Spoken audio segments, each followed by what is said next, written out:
जहां से। अभी हमने माननीय कलेक्टर महोदय को विश्व हिंदू परिषद बजरंग दल की ओर से ज्ञापन प्रेषित किया है।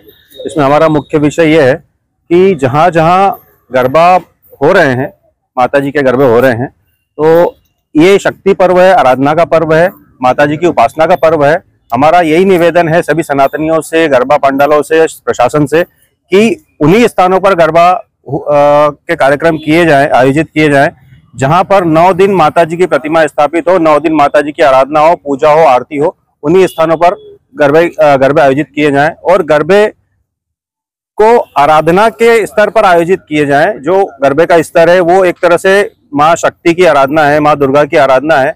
आजकल जो ट्रेंड हमको देखने में आ रहा है कि वो व्यवसायिक रूप लेते जा रहा है कि गरबे में एंट्री के लिए अलग से चार्जेस लिए जाते हैं, अलग अलग तरह की ड्रेसेस होती है, उसको कपल डांस बोल सकते हैं। वो कपल डांस पहले जो माता जी की आराधना होती थी, गरबे होते थे, तो मातृ शक्ति के लिए अलग एक सर्कल रहता था और पुरुष भाइयों के लिए अलग सर्कल रहता था। तो हमारा यही निवेदन है कि जो गरबा हो रहे हैं शहर में, जहाँ जहाँ आयोजित हो रहे हैं, वहाँ उसको संस्कृति के हिसाब से, सनातन धर्म के हिसाब से आयोजित किए जाएं।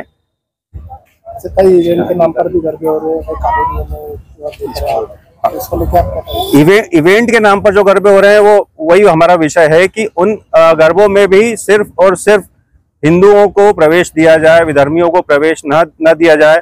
अगर प्रवेश द्वार पर तिलक लगाने की परंपरा शुरू की जाए, कोई एंट्री फीस न ली जाए, वो व्यावसायिक हो गया इवेंट। जो आपका जो प्रश्न था इवेंट, वो व्यावसायिक हो गया। इसका गरबे का, आराधना का व्यावसायिकरण नहीं किया जाए। क्या टाइम होना चाहिए गरबे का भी, कम से कम कितना होना चाहिए? गरबे का टाइम तो देखो, आराधना का तो कोई समय नहीं होता। फिर भी अगर हम देखें कि आराधना का समय रात्रि 12 बजे तक, तो आराधना के लिए, माँ दुर्गा की आराधना के लिए, क्योंकि 8-9 बजे तो माता की आरती होती है, भजन होते हैं, उसके बाद गरबा आयोजित होते हैं। हमारी माताएं बहनें गरबे करती हैं, तो कम से कम रात्रि 12 बजे तक का समय दिया जाना चाहिए। आपका नाम बताइए। विकास सातले, विश्व हिंदू परिषद जिला सहमंत्री, खंडवा।